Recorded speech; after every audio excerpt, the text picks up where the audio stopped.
Hello.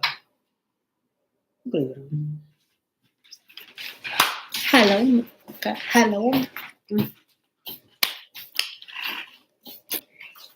Oh my goodness. I'm a little too close. Do I want all my life shown in the back?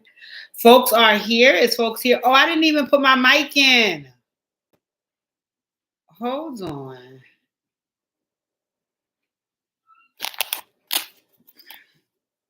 Hold on. I'm really live in this piece. Hold on. Let me just. I'm live. Y'all don't hang up. I'm live in the hive. Start there. And let me get my mic. So.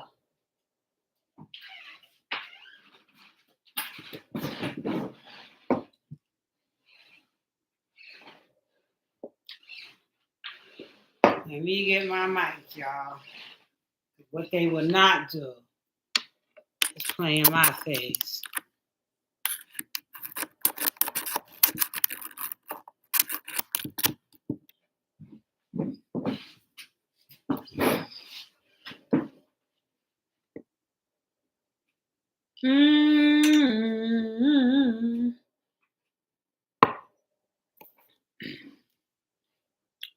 Hey, good people. Hey, good people. Hey, good people.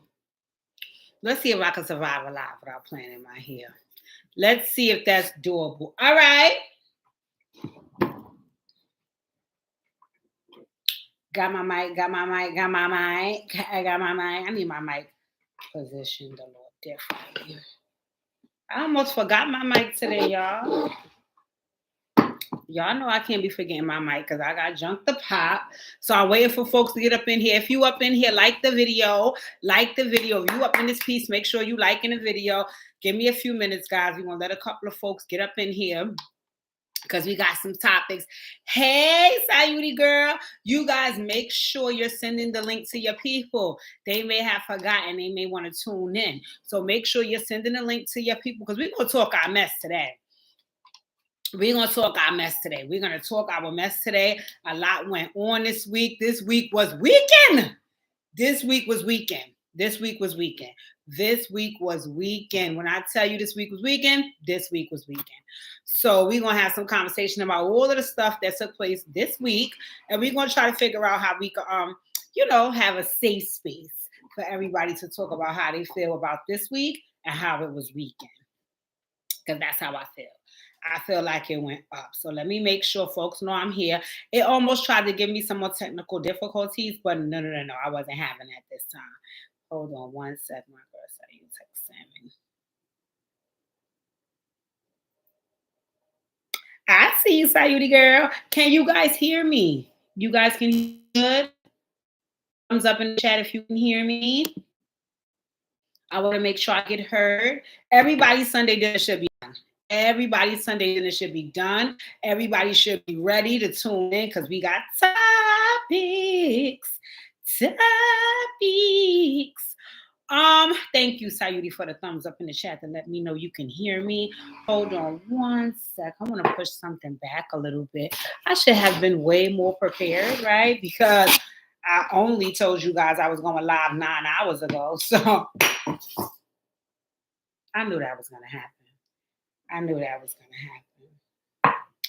Okay, guys. I need one more second to get something. I'm live. I'm here. Go get your people. Hail, Linda. Don't leave. I knew that was going to happen. I know things are going to upset me when I'm live, right? And I'm trying not to allow that to happen to people. But I had a little spill. So give me one sec. Let me clean it up. While I'm cleaning it up, you guys get acquainted with each other. Say hi to one another in the chat. Like the video. Tell your friends and your family. Get on over here. Where's Kalila? My mother should be in the chat. Because according to them, they couldn't wait for me to go live because they had some ish that they wanted to say on my live. I remember last time I was live, I was talking to you guys about Coyle Ray's interview. Did anybody do the due diligence of going to watch the Coyle Ray interview that I told you guys. I said, check it out. It was a really, really good interview. And I think that you would like it. Nobody paid me, does? Okay. That's cool. I'm sorry about that. I am so sorry about that. Hey, everybody. Once again, if you are here, make sure you're liking the video. Make sure you're liking the video. Make sure you are liking the video. I'm sorry about that. I don't know, for whatever reason, no matter how prepped I am to do these videos, YouTube be trying to hate on me. So sometimes I have a hard time, or I have technical difficulties. All my life I had to fight. I don't be wanting no smoke.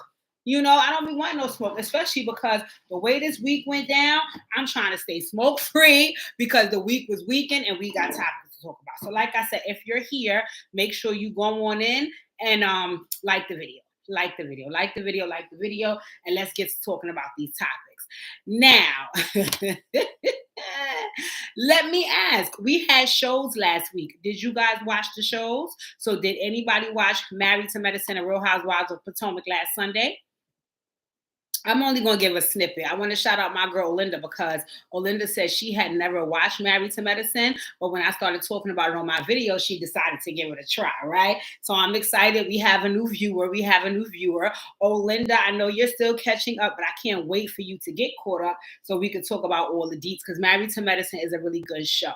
I'm not going to do no show reviewing here because this is my unpopular opinion. I'll save another video for the show review. Okay, this is not about a show review. I just want to remind you guys what to watch, because when I go live and I'm discussing it, I don't want folks looking at me like, girl, what are you talking about? So we're watching. Let's give the rundown so you guys are clear. We're watching Married to Medicine. We're watching Real Housewives of Potomac. Both of them come on Sundays. Baddies also comes on Sundays on Zeus. I don't know how many folks are interested in that, but that's a Sunday show as well if you have the Zeus network. On Monday, I'm watching Basketball Wives, but I'm not watching Orlando. I'm only watching, is that LA? That's where they are. I'm only watching them. I can't with Orlando. I tried. It didn't work for me. If you have a different feel about Orlando, or you want to fill me in to kind of get me going, let me know. But as for what I've seen so far, I tried to get into it. It wasn't working out. It was not working out. All right. So that's what we have. We have that on Monday. On Tuesday, I don't have a show. I was watching Hollywood Squares. I like DC Young Fly, but I don't know if I want to see him as a game show host. But anyway, I was watching that. On Wednesdays, we have Real Housewives of Miami. Ladies and gentlemen, Real Housewives of Miami. Get into it. Get into it. If you're not familiar, because I know I wasn't familiar. Hey, Danielle, with a lot of those people from I like Nick too, Sayudi from Orlando. I know I wasn't familiar with a lot of the cast from Real Housewives of Miami, but if you want to know, one of the most famous people in here is Larsa Pippen. Right now, she go with Michael Jordan. She's there looking like white chicks. I'm sorry, Larsa. I'm not into your look. But anywho, she's the most famous girl in that show. What I do like is they got some money on Real Housewives in Miami, so they live in certain particular places and getting on yachts and driving certain cars, and I'm into that. So y'all check out Real Housewives of Miami, because I'm going to do a review on that. It's on Peacock and Bravo at 9 o'clock on Wednesdays. On Thursdays, I watched The Impact and the Kardashians. I was trying to get into House of Villains. I watched one episode and fell off, but I heard it's really good, and I love Bobby Light. So I wanted to continue, but for whatever reason, that did not happen. On Friday, I was watching Force, but last week was the season finale. I love Force, so we'll see what the future holds, but I will do like a season synopsis, right? And on Saturday, I watched Love and Marriage Huntsville. I mean, I guess. So those are the shows that I'm watching. Those are the shows I'm going to be reviewing. So I think y'all need to go check those shows out, right? So we can kind of have some conversation about them in another video. Okay? Okay. Now I got to get on to these topics because I am mortified about how the week has been weekend. Y'all want to talk about, can we talk about Jada book first? Y'all want to hear about Jada book or no? Don't put a thumbs down in the chat. Don't be shady. All right? I'm not going to talk long about it, right? What I will say is this. I like Jada Pinkett's book. The name of Jada's book is called Worthy. I listened to it on audiobook because I realized that I'm struggling. Hey, Manny, I'm struggling. Like the video, Manny, I'm struggling a little bit to um read books physically lately. I don't know why. So for me, it works better. Well, this worked better. I can't say they all will. Work better to listen to it on audiobook. So I listened to it on audiobook. The reason why I was struggling before with audiobook is because I realized that depending on who the narrator is, while they're talking, my thoughts can kind of go all over the place. And then I realized I didn't miss the whole chapter. And now I got to go back and rewind it because I don't know what they said because I wasn't listening, right? So that's why audiobook was a little hard for me. But for whatever reason, I think that Jada's narrator voice is beautiful and she kept me intrigued and she kept me captivated. So I enjoyed the book. If you guys want to know what I think deep down in my heart about it, I'll say this. I enjoyed the book. I definitely gained a different perspective, and I looked at her and Will's life partnership a little differently, but I think that Jada has, well, no, she said in the book there's some mental health issues regarding depression, severe depression. She said she was diagnosed with. And I think that her mental health issues is one of the reasons why some of the things take place in a relationship. I think that no matter what anyone does or any situation presents itself or how successful she is and whatever, she can only be temporarily happy because it seems like because she's so depressed, no matter what, she'll go back to having that feeling. And I remember when Will, a couple of years ago, he was turning 50 and coming out with his book, and he was explaining how him and Jada had agreed to, just embark on this life partnership journey. And he was saying it came from a conversation of, I cannot make you happy. You have to make yourself happy, show up here happy, and then we have to both engage in each other's happiness. And he was like, because what I'm doing doesn't make you happy, you have to go and find your happy. And what I saw in the book with Jada is that Will was, at least that's how they described it, Will was right. Will was right. He did everything. He said everything. He bought everything. He gave everything. And I don't necessarily think that she was unhappy with him. I just think because she's severely depressed, she's an unhappy person, which caused a lot of things, a lot of actions to take place in the book that makes sense now, right? So I remember she had a bout with trying to commit suicide, and and granted, she had other reasons to feel depressed because she lost Tupac, she lost very close people in her life. She's been through a lot, so she did have reasons to be sad. It's just that because of her mental health condition, it seems like being sad is her default, and it's very hard for her to come up out of it. So hearing how she's trying to navigate that mental health condition, it makes her more human. It makes her more human. So when I listened to her story and, she talked about the epic Oscar night slap, which she gave a lot of insight to and provided a lot of context to all of the things that took place before Will slapped the dog shit out of Chris Rock. And she also kind of showed, how everybody, turned on her and made it seem like it was her fault. And she was like, listen, stuff been brewing. Stuff been brewing. Y'all just seen the moment and everybody judged off that snapshot. But things have been brewing between those fellas. Things have been brewing between me and Chris Rock. Things have been brewing between them as men. Like, it just was a lot that lent and added up to that point. It's just, it's a lot. It's a lot. It's a lot. It's a lot. Right. So I like with Jada's book. I have it on audiobook. Buki was telling me that you could kind of share your audiobook with other people after you purchase it. So if somebody wants to read it, I don't mind sharing mine if I'm able to do so, because I actually think it was a very good read. And I think, once again, why is my bank always acting up when I get on live? Once again, it provided a different perspective for Will and Jada and so on and so forth, right? Okay, fine. That's the book. Now, the reason why I bought the book up is to tell y'all, yay, I finished it, but also to ask, did y'all watch Brother Billal on Tasha K? The guy that was supposed to have exposed Will and Jada in his new book he's coming out with. Put the thumbs up in the chat if you've seen Brother Billal and him exposing Will and Jada interview. If you have not seen the interview, I'm going to drop down in the description box. And I know I have been saying I'm going to do this, but I've been forgetting lately. So I need somebody to remind me, because I want to make sure I don't forget to drop down in the description. description box and leave the links that I tell you guys about, because I really want y'all to check out some of the stuff we have dialogue about, because I want you to be able to continue to, partake in the dialogue. But Brother Billal is a friend. Sayudi said thumbs down. Brother Billal is a friend of Will Smith's, a long time friend, like I think he said 38 years or something like that. And he not only was a friend of Will's, but also worked with Will. And him and Jada didn't have a good relationship, and in turn, it caused him and Will's relationship to kind of suffer. And now he's not friends with any of them.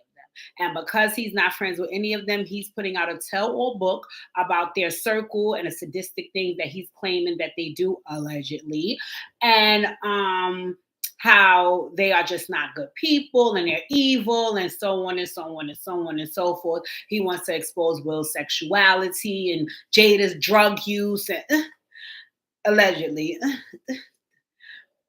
I want you guys to go look at the interview, right? Because I'm not going to lie. Let me be honest. I am biased when it comes to people bothering Uncle Will. I love Will Smith, right? I love Will Smith. I honestly, in my heart of hearts, and I don't know if Will was just a great actor, so he got me thinking like this, but honestly, in my heart of hearts, I feel like Will is a good person.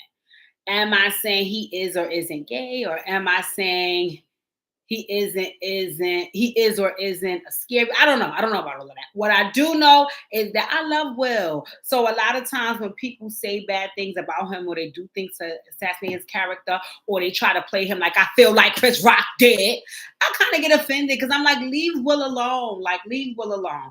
And I think I feel that way because I tell Pookie this all the time, right?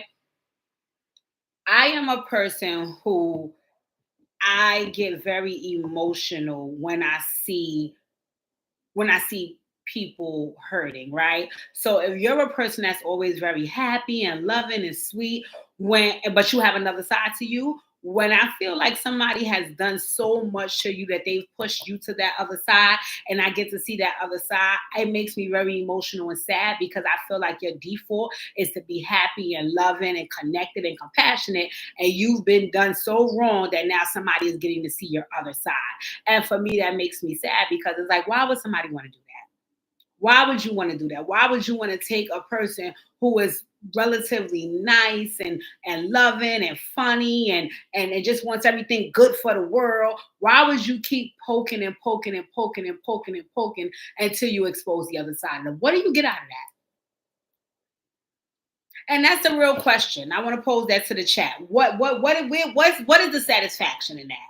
Right? What do people get out of trying to poke and instigate and manipulate and really just antagonize a person until they're at their breaking point? Why do you want to see that? What does that do for you?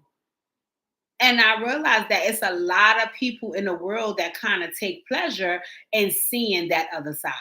So when I was listening to Brother Billal and all of his what he called revelations and all the things that he was sharing about Will, I just looked at him crazy, because in one breath he was saying how great of a friend Will was to him, and how Will believed in him more than he believed in himself, and how Will supported his dreams and was very generous with his money and made sure that he looked out for him and so on and so forth. You're turning around in the same breath and saying all of these nasty, disgusting, disrespectful things about him and trying to make it seem as though you're a good person. I didn't get that, Brother Billal. I didn't get that. I didn't get that. I really didn't get that, because what Brother Billal was saying that they were going through, he didn't even really say that Will directly did anything bad to him. He just said Will did not support him when things went left. Now, it's one thing to say that, oh, something bad happened with me and you didn't step up for me. And it's another thing to say you were the person that did the bad thing to me. He wasn't even saying that Will was necessarily the person that did it. He was saying that Will didn't take up for him when it was done. And I could see how that could be hurtful too. But at the same token, I wasn't the person who committed the act. So why are you going so hard and so bad against me when you already said how good I was to you prior to this? And it brings me to the statement of 1 no cancels out 100 yeses. And that will forever, ever, as long as I'm on this earth, I would be shocked if God would deliver me and heal me enough for that not to be a trigger for me. I am a person that if one no cancels out 100 yeses with you, I am triggered by that. And I realize it because, again, that's from personal experience. When you've been so much and you've done so much and you've gave so much in a situation, and for one time you need to say, I can't do, I can't be, I can't go, I can't love, I can't hug, I can't kiss, I just have to step back and not be a part of this, then you never was a part of nothing.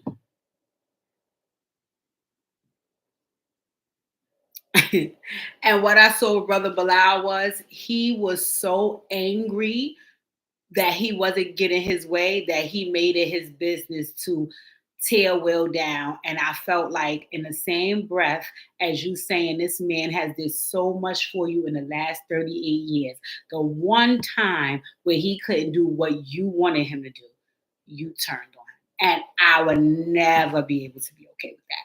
So y'all check in and y'all let me know also if you got the same assessment as I did from the interview. If you got something different, if you believe Brother Billal, if you think that Brother Billal is lying, let me know what you guys think. I'm gonna make sure I drop the link in the chat so you guys. I'm not only in the chat, but I'm gonna make sure I drop the link in the, what do you call it, the description box, because I want you guys to look to watch the interview. It's a little lengthy, about 2 hours. And Tasha K.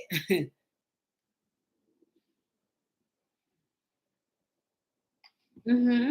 Mm. Yeah. Yeah. But anyway, watch the interview, right? All right. I also want to talk about, where's Lila? Because I want to talk about Meg and Pardy. Let's talk about Meg and Pardy. Let's talk about Meg and Pardy. Are you guys familiar with what's going on with Meg and Pardy? Pardison, that's his name, Pardison Fontaine. Meg and Pardy. Are you guys interested or give a damn about what's going on with Meg and Pardy? Let me know. Hold on, let me see. I want to look for it because I want to find Partison's lyrics because according to my cousin Noodle, she's not here. Y'all go find Noodle, send her the link and text her. Text Noodle's man and tell her bring her behind here. We want to talk about her and Lila about Pardison Fontaine and his according to Noodles the way according to Noodles and Lila, he shredded Meg the Stallion in his new record. I want to say something about this situation before we get into what Partisan Fontaine said and yada yada yada, right? Um, Me personally, I right am not a Meg the Stallion fan, right? And I don't mean that because I'm not a Meg the Stallion fan that I'm the Meg the Stallion hater. No, that's not it. I think that some of these people that are out now are younger people, and that whole younger generation, what they're into regularly is not some of the things that I'm into. So I don't really get into, like, for example, the City Girls, right? I know they just dropped the album. I like the City Girls, like watching them on interviews and stuff. I think they're cute little girls. And I think that some of the things that they say and do is kind of cool. But to lie and tell you, like, I downloaded the City Girls album and tried to take a listen, no. Same thing that goes for Meg. I do know Meg songs. I honestly feel like if we are talking about anybody that might be able to get in the ring with Nikki, pause. I'm not saying she's better than Nikki. I'm just saying out of all of the young ladies that I've heard thus far, and granted, I haven't heard them all. So I'm not saying I've heard them all. But for all that I've heard thus far, I feel like Meg the Stallion can rap. I feel like she's a rapper. So for me, I have heard some of her songs. What I will say is most times, a lot of times, she's admitting she's a hoe and what she'll do and how she'll ride and how much she can take. And, I'm not knocking the girl, do your thing. It's just that I don't necessarily subscribe to that on a regular basis as far as music goes. So sometimes, you in your little bag, you want to talk your little ish, yeah, but to say I listen to a whole Meg album and all that, no. So I don't necessarily care for the music, right? Another one of the reasons, because sometimes I can be a fan of people like Carisha. I'm not really a fan of Carisha music, but I do like Young Miami. I think for Meg Thee Stallion, a lot of times she plays victim in a lot of situations that she's going through publicly. I don't know her personally, so I can't say what goes on in her personal life. And for me, that's a trigger for me, the whole victim piece. So whenever I see it, it's like it's a turn off. So that's what kind of made me feel like I'm not a fan of hers, but not I don't hate her. I don't hate her. I like some of the music, and I think that she deserves a fair shot. So the whole shooting with Tory Lanez, I'm not going to discuss that because that's water under the bridge. It didn't happen. It's done. Let's move on from that. The new situation was while she had the issue with Tory Lanez and all of that, she was dating Pardison Fontaine. And I didn't know who he was, nor did I have him to think about. No shade, but I didn't even know he existed. So when they was talking about, I was like, who is that? But what I did see was that he wrote some of Cardi stuff and stuff like that, which I like the things that they said he wrote for Cardi. Right. So I'm like, okay. But I remember a while ago, I think this might have been when he was dating Meg, and I tried to listen to some of the songs that were actually his. I think he has bars. I think Pardison has bars, but I always hate the flow. I always hate the flow. And I hate the flow with his new song. But he definitely has bars on the new song, and he came at Meg next. So let's look at some of the things he said, because then we could dissect the lyrics, and let's see if we feel like some of the stuff he said in what he said can have some truth to it. I gotta put on my glasses. Y'all don't do me like that. All right. The name of the song is called The Person. It's called The Person by Pardison Fontaine. It said, after watching people drag your name and talk about you in unfavorable ways in order to get attention, clicks, I never thought you would do something like that to me. Oh, I like to apologize for no longer keeping up with your lies or supporting your habits to tell half truths. I hope this message reaches you well. Hope you get the help you need. Okay. So in the first verse, this is pretty long. I can't be going through the whole song. Oh yeah, okay. Yeah, this is long as hell. In the first verse, he basically cursed Meg Thee Stallion out. He said she talked ish about all of the people that she hang around. He said he found out that she was always telling him the half truth. She had him dapping up people and trying to be cool with them, knowing she screwed them. One of the things that he said that kind of proved the narrative that's pretty much out there about Meg is that he said she got lipo, and she started posting pics like she got fit like that in the gym. And if it's a Meg Thee Stallion fan here, you guys can fill me in, because I don't personally know if Meg was trying to get the world to believe that she worked out and got that body. So you guys let me know, because I didn't know what I did. I did notice the significant weight loss. I did, but I also thought that came from she just went through a freaking trial and was scared about what the outcome was going to be, and she's stressed out and she's fighting with her label and all of this stuff. So I assumed that she had lost weight because she was stressed out. I didn't particularly know that she was promoting, if she was, that she had worked out and got fit. And if she was promoting that, according to Pardison, that's not what happened. She got lipo.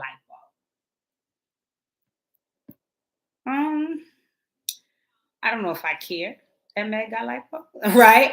My other question I wanted to ask, though, about this situation is it also proves the narrative that, she may not always be a truth teller. She may not always be a truth teller. And sometimes that can be a little, not only disheartening, but it can be a turnoff.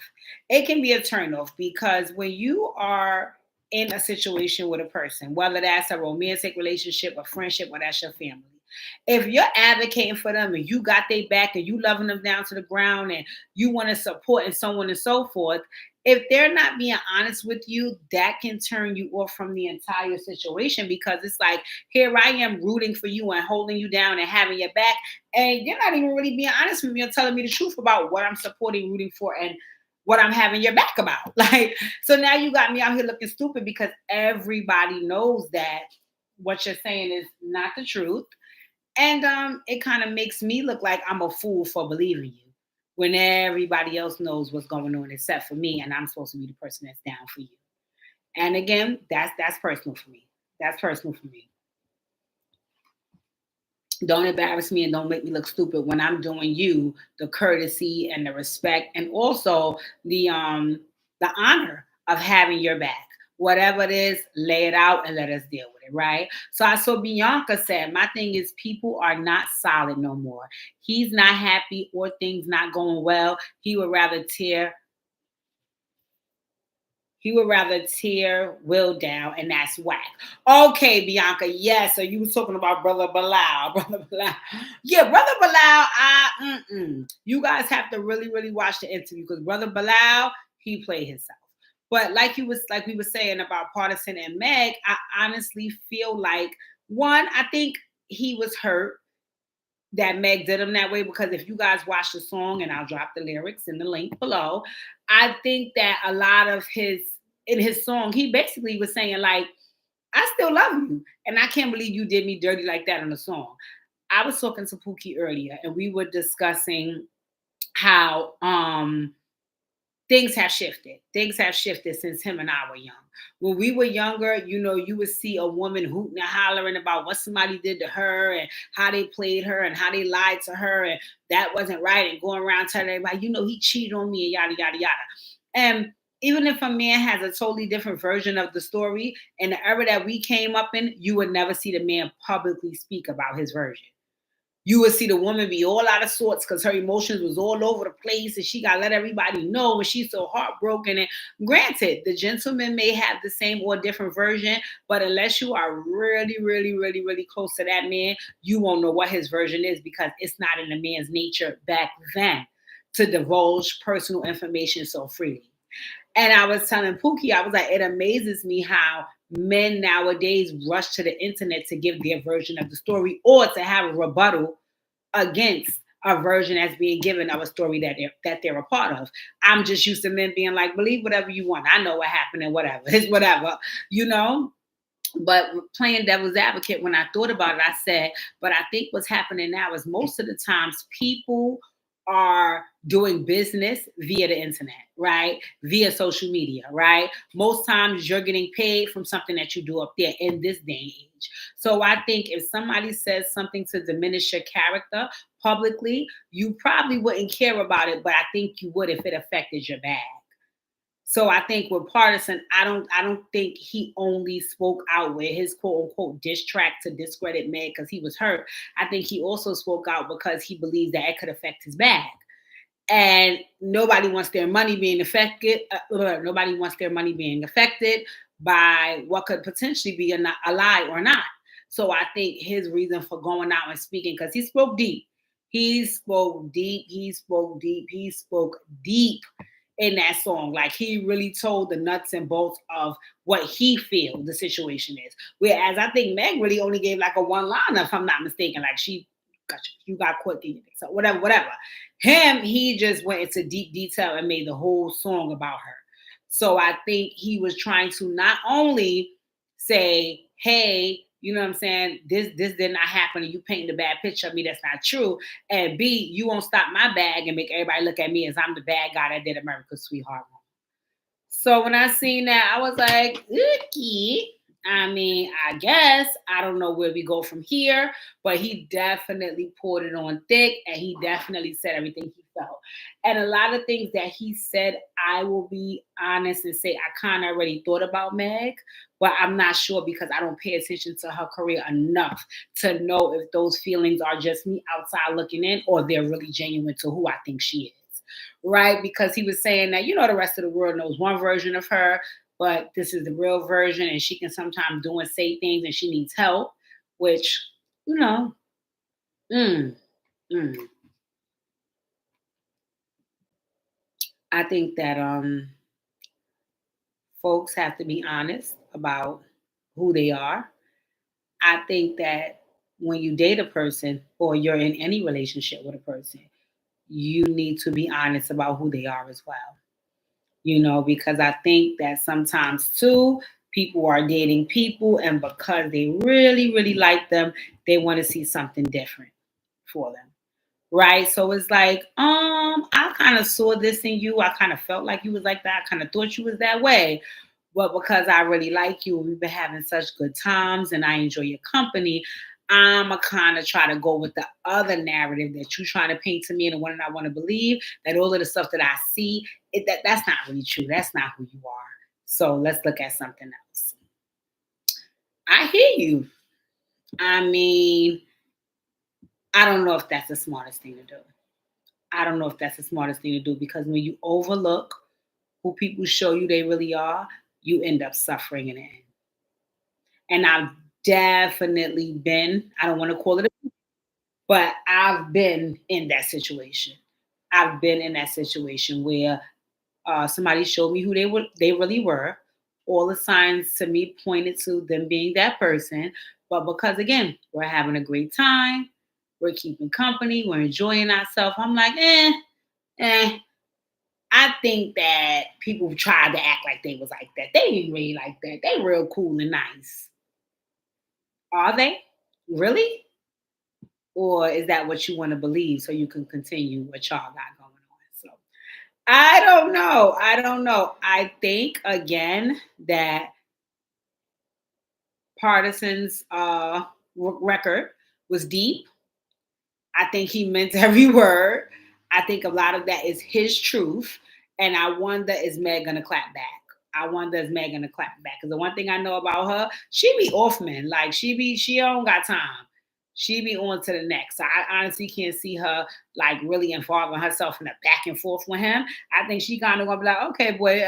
Anyway, next, what y'all was saying, moving right along, and I think that's going to be the end of that. Because I also feel like if she wanted to say something, she would have said something by now. But who knows? Who knows? So yeah, so that's what I seen this week, and I was like, what is going on? I did not honestly, like I said, I don't know him well, like his music catalog or anything other than that he used to write for Cardi. He was dating Meg. So when he came with the diss track, I honestly didn't expect it because I was like, oh, I thought she was like non-problematic and you mind your business and all of that. It looked like you were a little teed up. But I think he got that way over emotions and also because he might feel like what Meg put out with her being the rap sweetheart, I think he feels like that may play with his bag. And everybody, needs their bag. Also, he moved on. So from to my knowledge, he go with somebody else. But I watched the other day The Exorcist. Did anybody see The Exorcist? Yay, nay, way, say.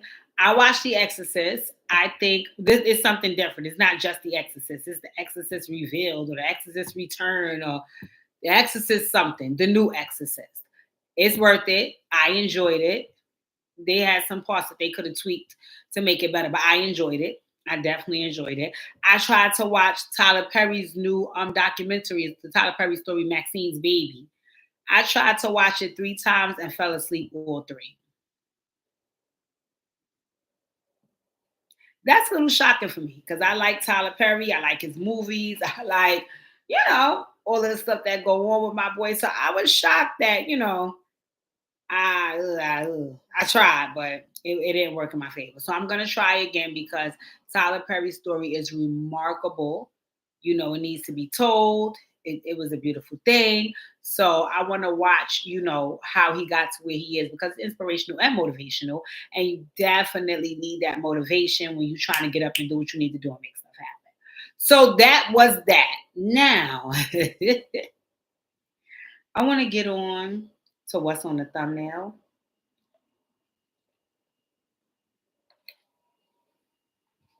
And also, so what everybody was asking me, what I thought about, which was Cassie versus Diddy. Let's go. Oh my God. This has been the conversation the entire weekend.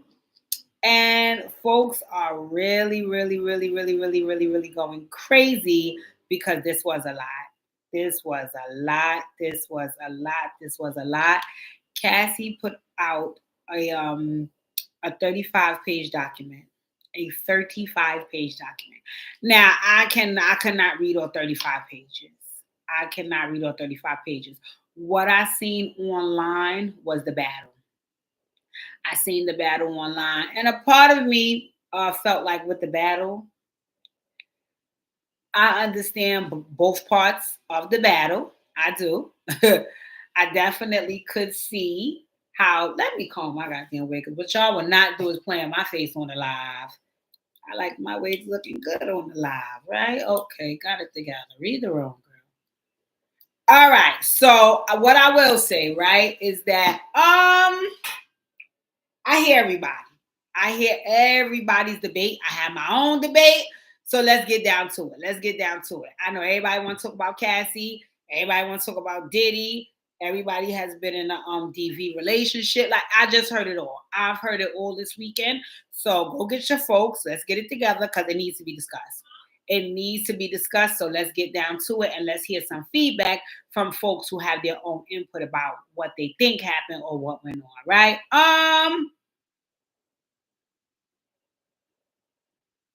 Hmm.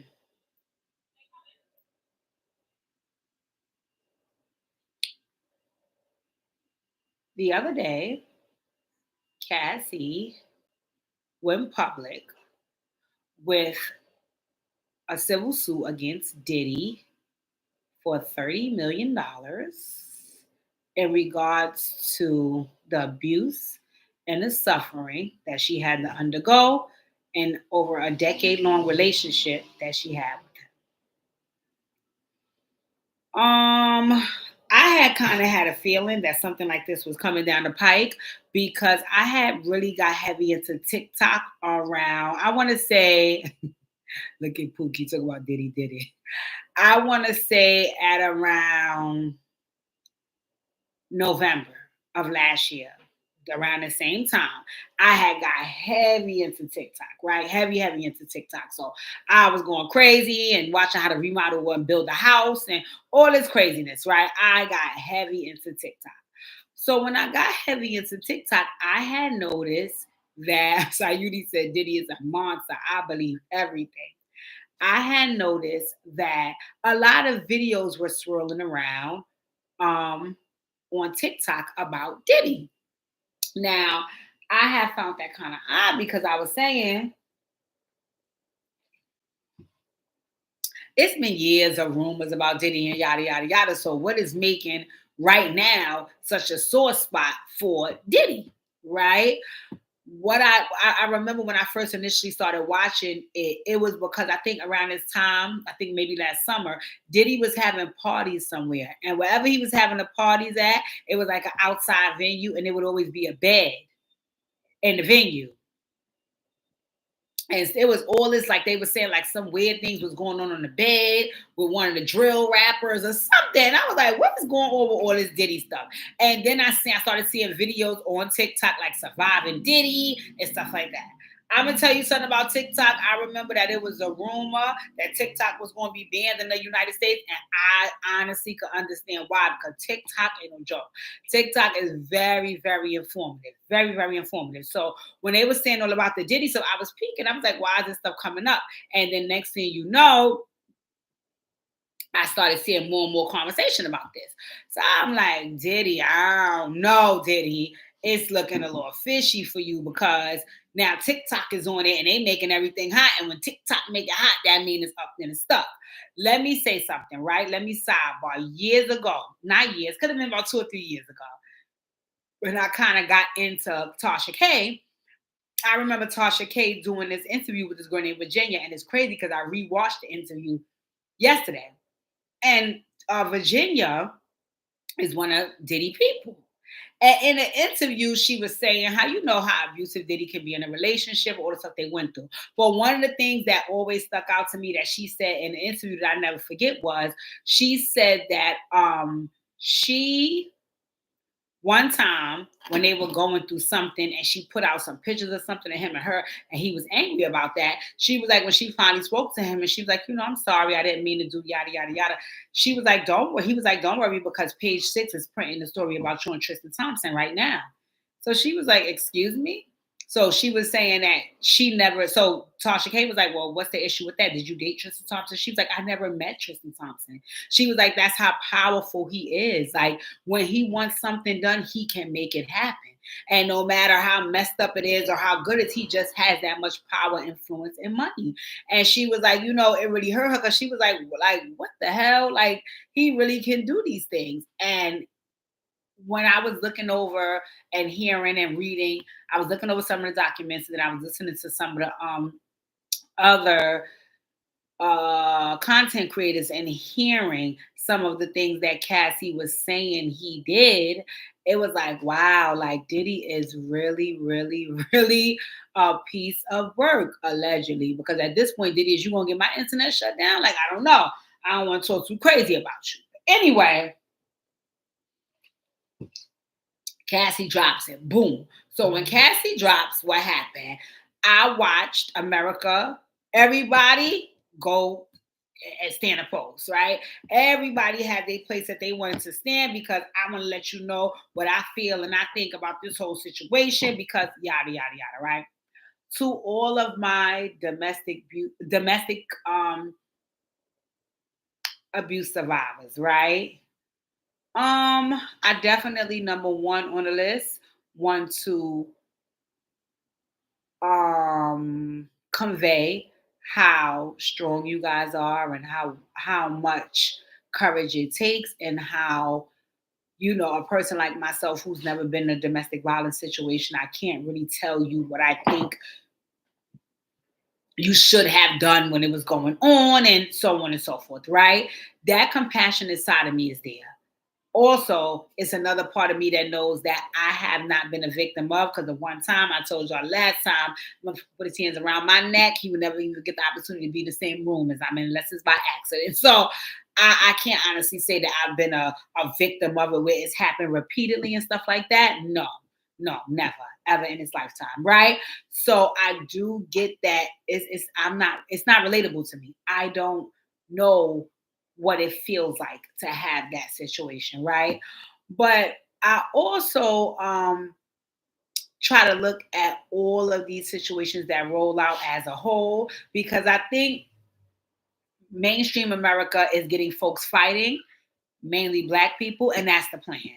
I think that's the plan. I think the plan is to get black people fighting because a lot of what people are coming forth with, and I'm not trying to be shady, but it's the facts, is the exposure of black men.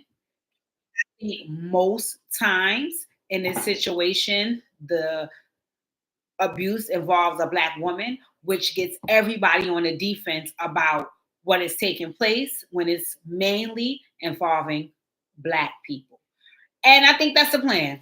I think that's the plan. I think with a lot of white men, such as Trump, who have power and money and who have done things, it's not so much segregated. Whereas you see, like for example, I don't always see, and you guys can let me know in the chat if you do.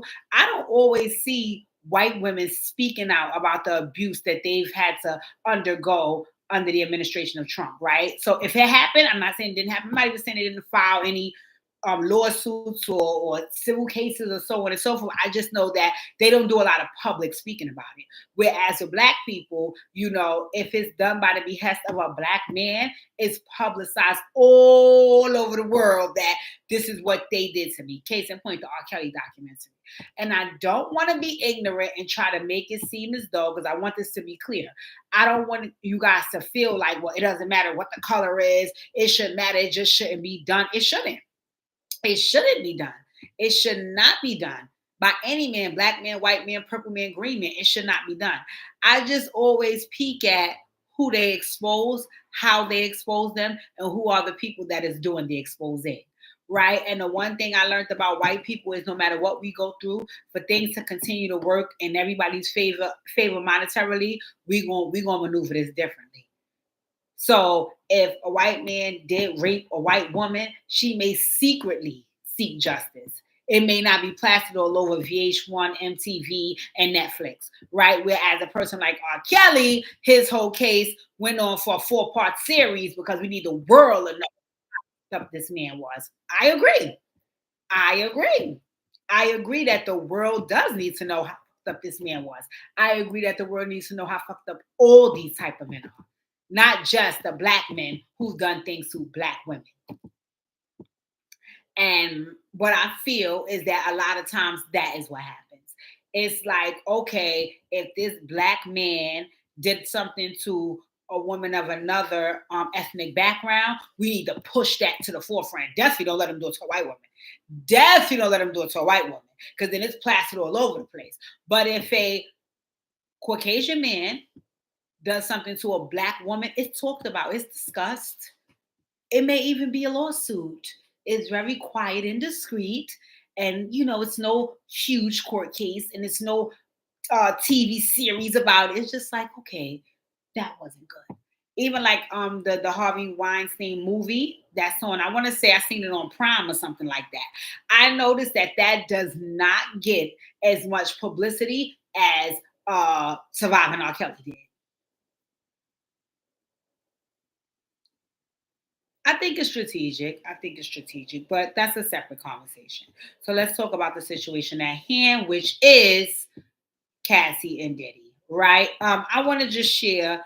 I can't go through the whole 35 pages of the document, at least not tonight. I won't. But I want to share some of the things that she did say at the end of the document, where it says prayer for relief. Wherefore, plaintiff prays judgment be entered in her favor against defendants, and each of them as follow. For a money judgment representing compensatory damages, including consequential damages, lost wages, earning, and all other sums of money, together with interest on other amounts according to proof. For a money judgment for mental pain and anguish, emotional distress, according to proof. For punitive and exemplary damages, according to proof.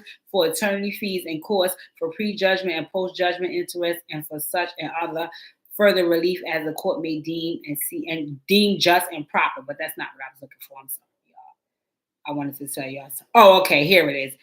Eighth cause of actions: sexual harassment, gender discrimination, and hostile work environment under New York City human rights law. Plaintiff repeats and realleges each and every allegation in all of the preceding paragraphs as if fully set forth herein. Defendant have discriminated against plaintiff on the basis of her gender and violation of NYC HRL, what is that? By subjecting plaintiff to desperate treatment and based upon her gender, including but not limited to subjecting her to sexual assault and or harassment, rape in a hostile work environment as a direct and proximate result of defendant's unlawful discriminatory conduct in violation of NYC blah blah blah. Plaintiff has suffered and continues to suffer monetary and or economic harm for which she is entitled to an award of monetary damages and other relief. And as a result, approximate result of defendant's unlawful discriminatory conduct, plaintiff has suffered and continues to severe mental anguish and emotional distress. Defendant's unlawful intention done with malice and or showed a deliberate, willful, wanton, and reckless indifference to plaintiff's right under the blah, blah, blah, blah, for which plaintiff is entitled to an award of punitive damages. This action is timely because it falls within and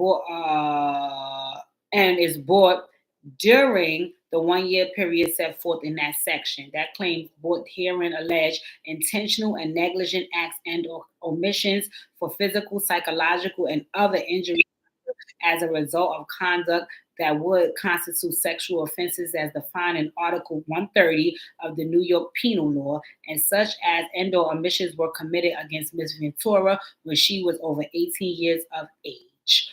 What it looks like here is that Diddy met her when she was really, really young, and he showed her how powerful he was. And after showing her how powerful he was, he offered her an opportunity to make music with him, knowing how powerful he was. And then he dangled that opportunity over her head by saying, you need to date me, you need to screw me, you need to do everything that I want you to do when I want you to do it. And if not, I will continue to inflict all of the harm physically, mentally, and emotionally I can on you when I don't get my motherfucking way. That's the long and the short of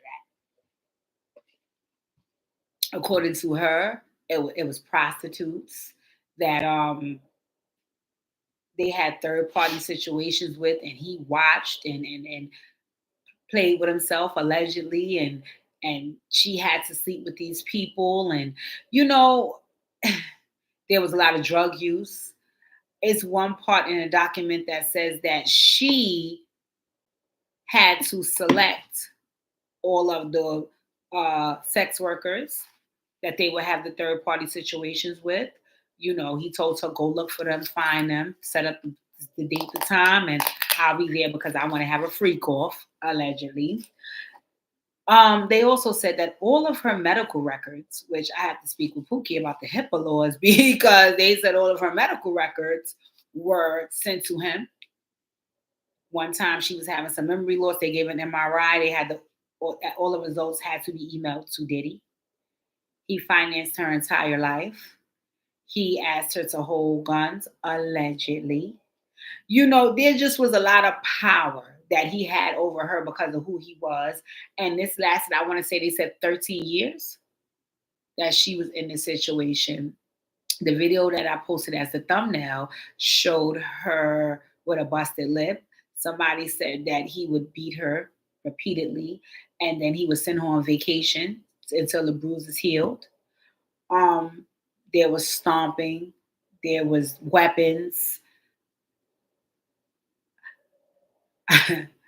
This, I was having this conversation earlier about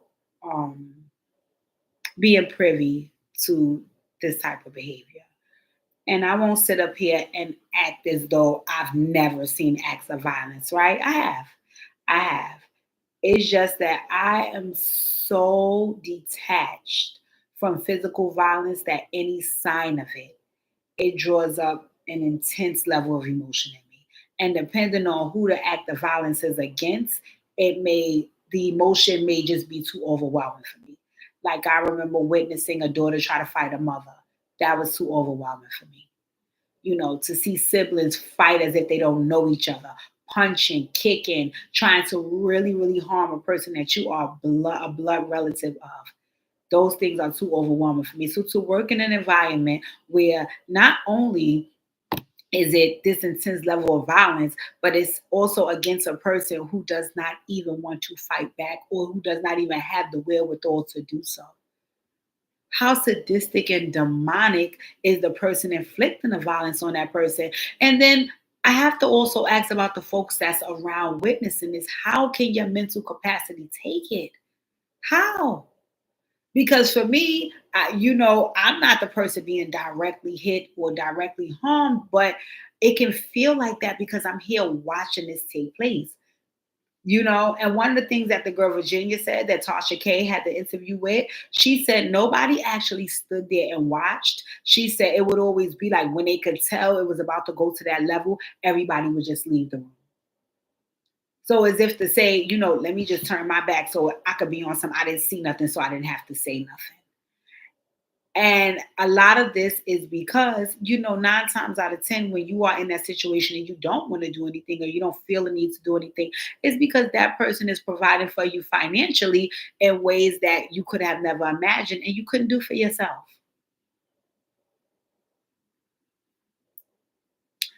And I always have to ask, at what cost? At what cost, right? The conversation was about, and I posted this as well because it kind of irritated me as well. In one part of the lawsuit, and you guys can go through this, she talked about wanting to come forward as the voice of the people.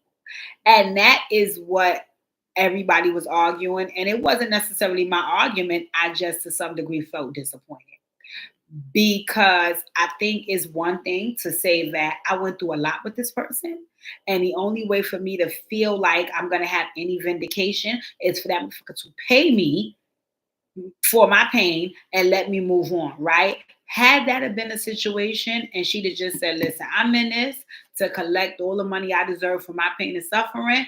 And that's because I'm only worried about what he did to me. Let me get on with it. And that's that. It would be like, okay, cool, girl. We got it. I mean, you're not here to be the voice of the people. You spoke your piece. You got what you needed for you. And let's move on for that. I think what happened with Cassie is it kind of got laid out as if she was coming forth to represent for all of the women that either A, this has happened to, or B, that it could happen to in the future.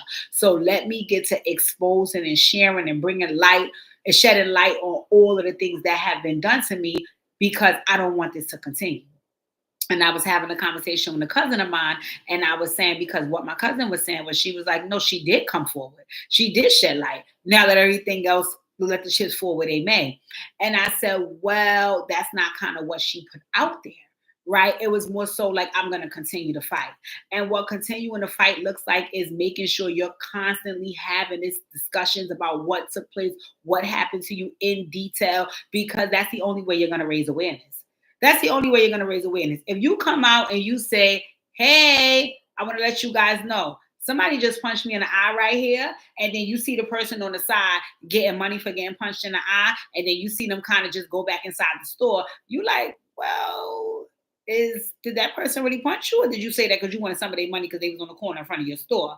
Like, I'm confused. And I think that's kind of what happened with the R. Kelly situation, where it was like, some folks came forward, some folks were paid off, and some folks were given hush monies and NDAs and got gagged, so they kind of retreated, which is why R. Kelly wasn't prosecuted until 20 years later, because they brought them charges up, I think in 2001 or 2 or 3 or something like that. But they fell by the wayside because everybody got quiet. And what I assumed, and I don't even want to say it was an assumption, because if I'm not mistaken, it was in the documentation of her lawsuit. She's coming forth to be the voice of the people, for the people and to the people. And now, once I get my money and he tell me contingent upon getting my bread, I can't say nothing else about it. Okay, I'm quiet now because now I got the money. I think that's what frustrated a lot of people. And even like a person like Oreo Day, right? Because it's like everybody's like, girl, shut up. You white girls trying to take a black man down. We don't want to hear that ish, right? Which nobody knows if that is true or not, if that's what she's trying to do. But if you do have another person who has actual factual things that happen, which is Cassie, she can come to the forefront and say, no. I can't tell you what he did to Aubrey, but I can show you what he did to me. And from what I heard, which is another deeper dive into the situation, that when Puff decided to give everybody back his masters in this situation, it was also attached to a gag order, where you are not to discuss Bad Boy Entity, this one, that one, Sean Combs Enterprise, all this stuff you had to sign in order for you to get your masters back. That makes sense. If I was mistreating and disrespecting all of these people all of this time, I'm going to give you these masters back, but you also have to shut the fuck up about all the things that I did. If that was the case, I felt like for Cassie, if I don't want to be the people's champ, which she does, let me just be honest, right? Because I was having this conversation also earlier. It's not her responsibility to people's champ. It's not her responsibility to be the people's champ. So I get it if she feels like I don't have to do that, right? My thing was, that's not what she said in the documentation. The lawsuit said that's what she was coming forth to do. So everybody was looking for her to more so step more out into, hey, what are the details of what took place? Because that's also raising awareness of how sadistic Diddy could or could not be. You know what I'm saying? Or Tashani said, I'm wondering if she actually really needed the money and needed to take a step back because of that. Yes, I honestly feel, this is my thing, right? I feel in my heart of hearts that Cassie deserved every penny she got and more. And more. I would have understood if she just said, I'm not coming forth putting the responsibility on me, or putting the responsibility on myself to be the person to speak up for all the, I don't have nothing to do with that. I only know what he did to me, and give me my motherfucking money. I would respect that. I would have said, girl, I ain't got a problem with that, because it is a huge responsibility to say, hey, this powerful and wealthy ass person did all this to me. Hey, please have my back. You don't know what that looks like. You could be risking your life doing that. So I would have got, if her whole stance would have been, I have nothing to do with what happened with them other people. I don't know what happened with them other people. I wasn't there. I know what happened with me. And because of that, I'm fighting to get my bread. Hey, I got my bread. Leave me alone. Right? But that's not what she said. That is not what she said. She said, I'm coming forward to be the voice of the people because I want to raise awareness about this, and I do not want this happening to anybody else, right? Which is what got everybody on the bandwagon, like, oh my God, Cassie, you so right, we love you, which is what is a part of what made Diddy fall. Because I think had this been, because remember, Cassie is not the first person to say this stuff about Diddy. She is not the first person to say this stuff about Diddy. At all. But it's just that the other people couldn't get everybody on their side the way Cassie did. So when he saw that she had the court of public opinion, he said, "Oh no! You're not going to tarnish me and make the world turn on me. Here, girl, here's your money. How much you want?" Right? And I think she knew that would affect him, which is why she stepped up to say, "Hey guys, have my back. I'm going to be the voice for the people." But my thing is, you wasn't. You wasn't, because the moment that he said, "I'm going to give you whatever amount, but I'm only going to give you that contingent upon you not being the voice of the people," what you said was, "Okay, I changed my mind. Give me the money." And I think that's what disappointed the people. And I could respect that. I could respect the people being disappointed. My only thing about this whole situation is I kind of feel like, I think we live in a world where it's also like, wow, when you like a person now. I'm not trying to be shady, but to this generation, Diddy is old.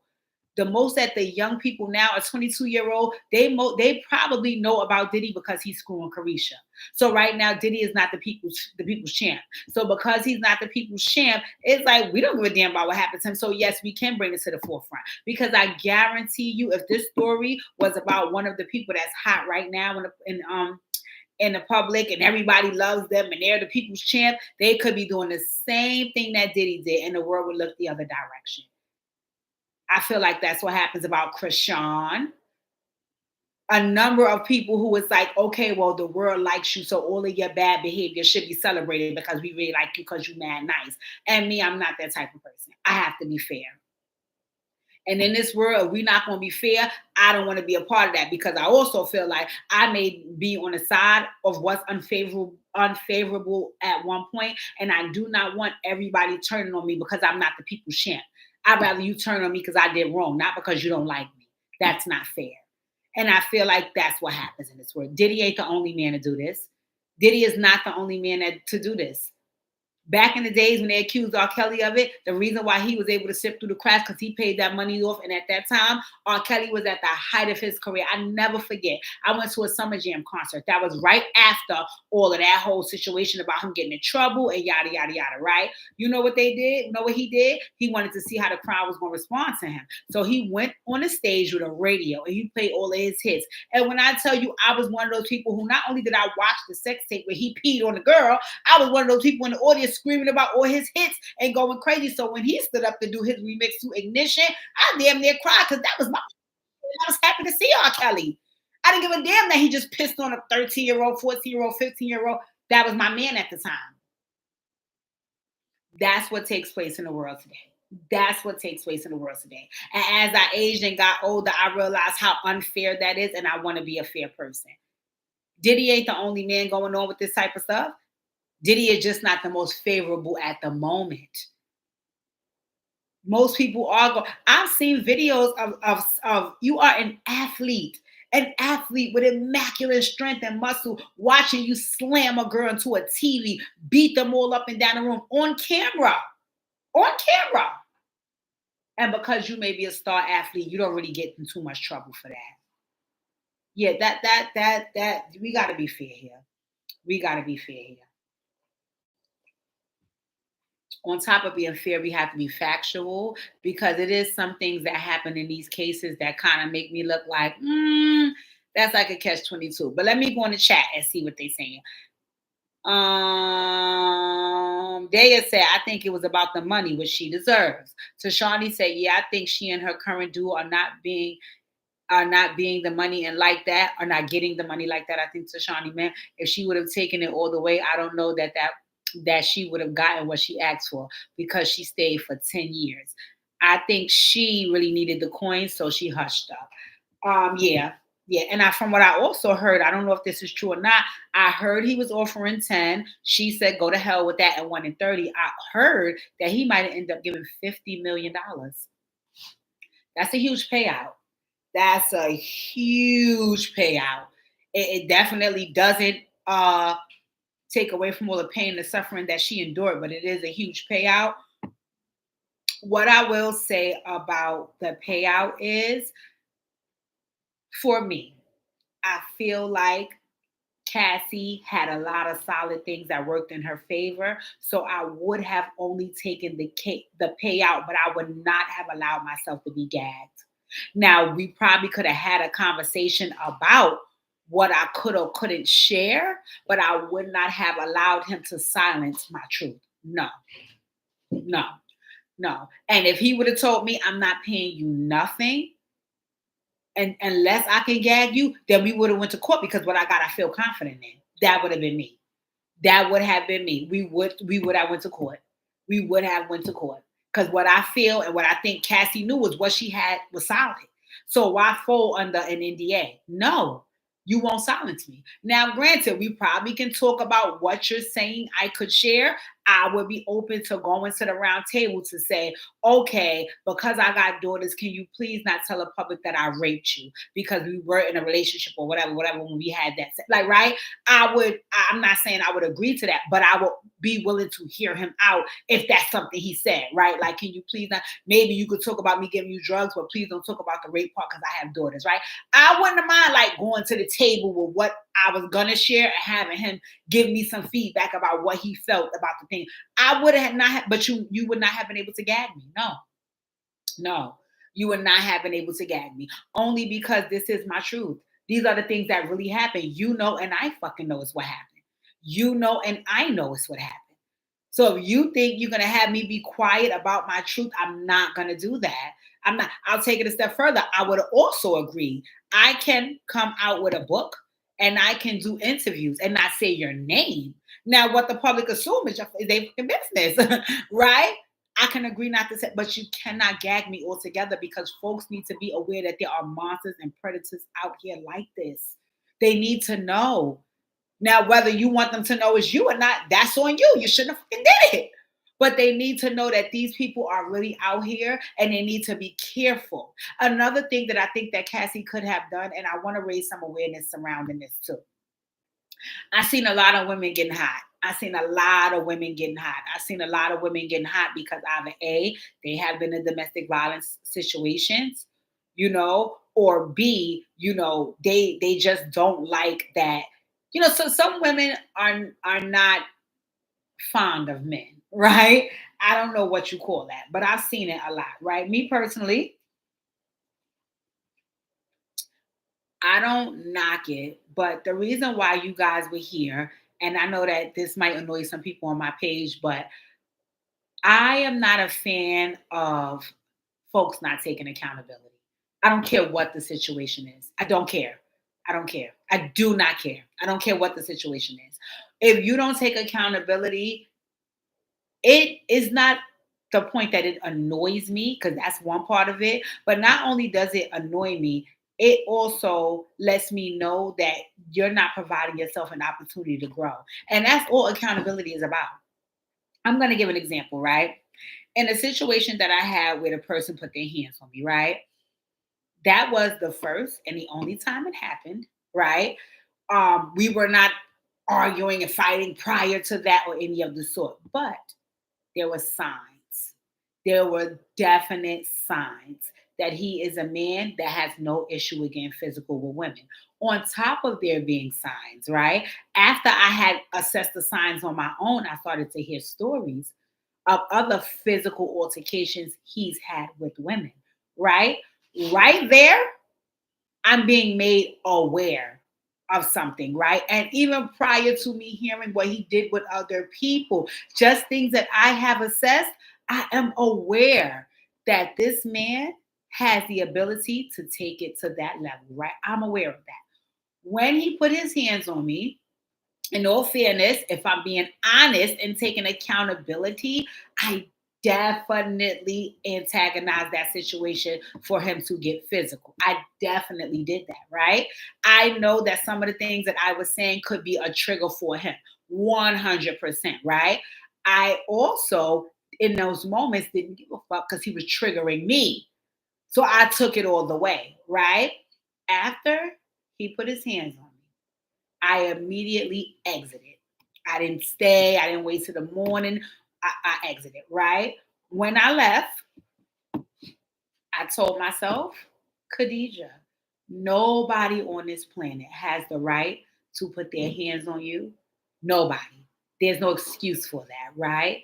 But you also need to be aware and take responsibility for the knowledge of being able to assess who people are and believing them instead of making excuses for them.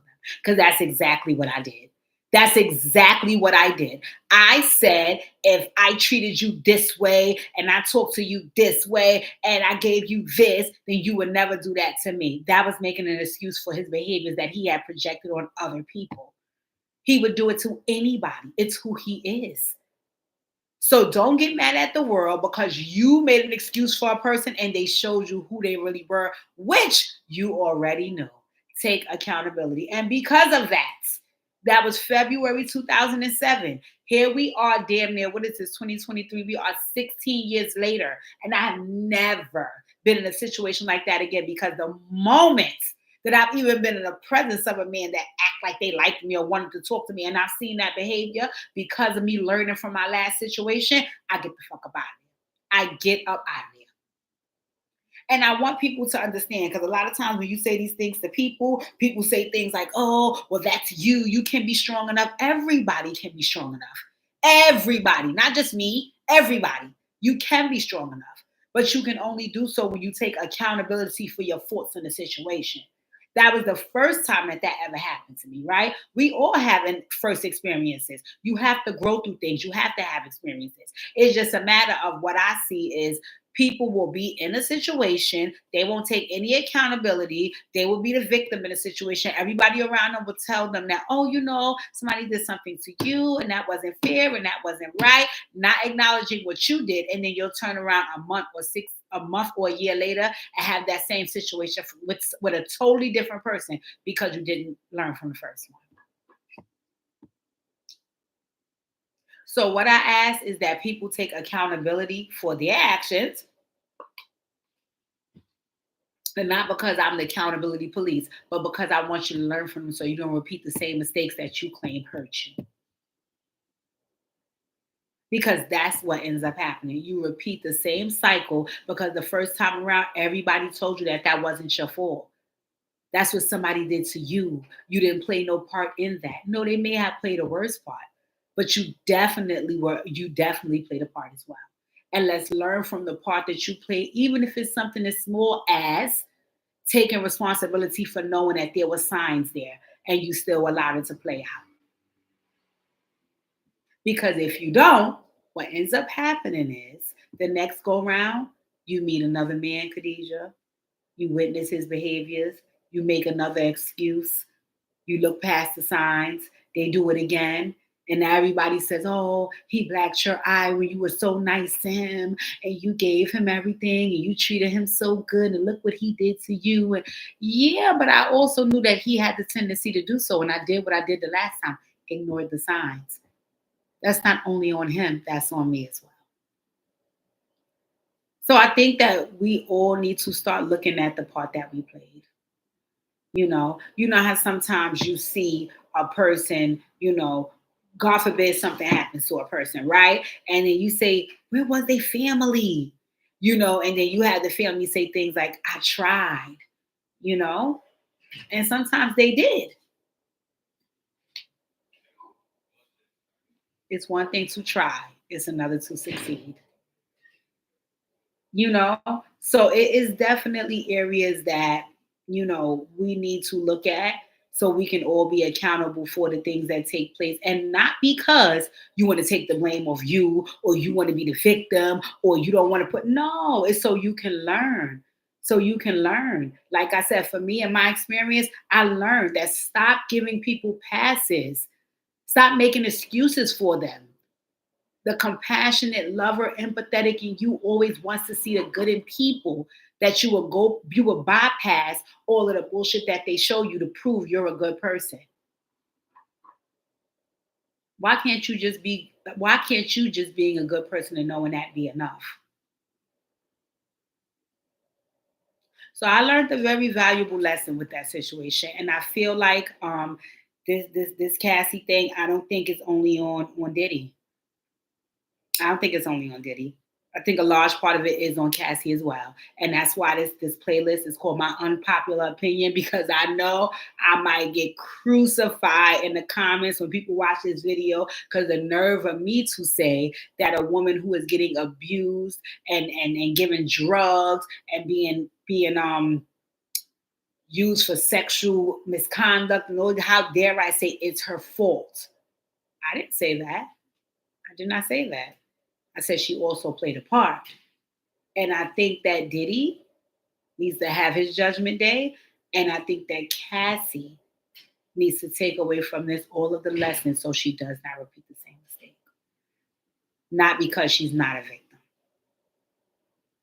My other part about this that I wonder, and I know this is my mind just going too deep, is how safe is it for Cassie to be in another relationship, right? Because in the 35-page document, she talked about how much mental and emotional anguish this brought her and how much psychological damage this has done to her. So to be in another relationship with children immediately after you and him is over, was that safe? And not only just safe for Cassie, is it safe for her children? Is it conducive for her new relationship? Because I definitely love a man that will come around and, try to help you out your darkest times and, be your savior and your knight in shining armor. But how well can you show up for him knowing that you just went through this 35 minutes ago? Do you need to do some healing? I also have to ask the chat, how many times have we been in one situation and we were so busy running from them or that we ran right into something else that wasn't conducive to us because we did not heal from the last encounter? But we want so much out of that we would just run into anything that's going to make us feel better than what we was enduring.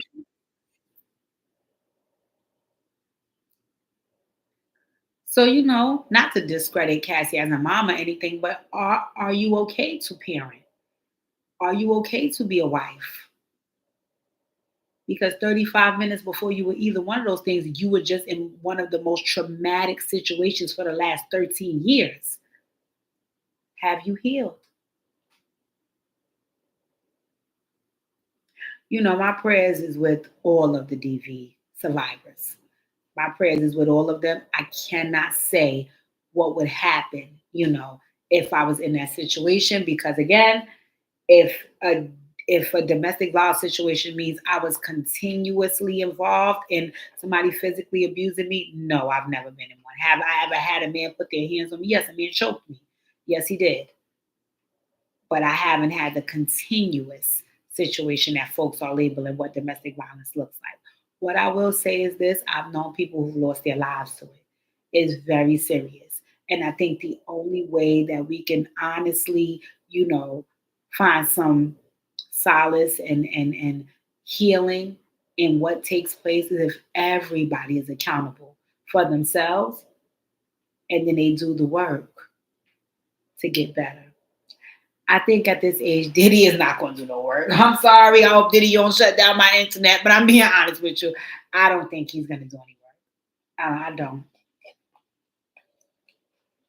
I don't. And this is not me being shady. I don't. I don't think Diddy is going to do any work. I think that Diddy did everything he needed to do in his life to cement himself with folks that are going to condone the monster that he is.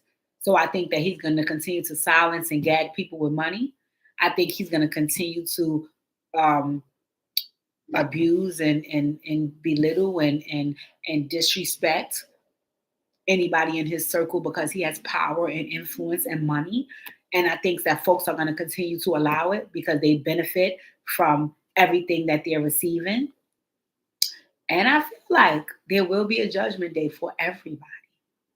And I always say, I want to get up there and I want to talk to God about everything I did because he ain't going to ask me about anybody else. And I want to be able to say with confidence that I did my best. I don't want to have to look at the ground and away because I can't even look God in his eyes and let him know that I didn't even do remotely close to my best. I don't know. God bless Cassie. Shout out to the 50 million that I heard she got. That's a large payout. And I pray that, you know, she will continue speaking out about, you know, the abuse she endured, not just for him, but for her own healing, but for her own healing. And I think that folks should be made aware that there are people on this earth so sadistic and insidious enough to commit these acts and to also get away with them. But in any event, we are approaching an hour and a half, and I did not want to keep you guys long. It's Sunday. It's Sunday. I'm always grateful for my folks that tuned in. I'm always grateful. When we hang up, it's gonna be, I think, 7:30. You guys should be going to watch Married to Medicine and Real Housewives of Potomac, because one of these days during the week we're gonna get into the Real Housewives of Potomac. I promise you guys a dear Deja that's going to drop tomorrow or Tuesday. I'm trying to get on my live on Sunday. Did DJ on Monday. If it's up, then it's up, then it's up, then it's stuck. You know, you guys know Nicki is dropping, so I'm gonna listen to Nicki Minaj's album. I think I'm gonna listen to Jeezy's book on audiobook. Let me know if you guys want to listen to Jada. I don't mind sharing. Thanksgiving is coming. I wish you guys a happy holidays.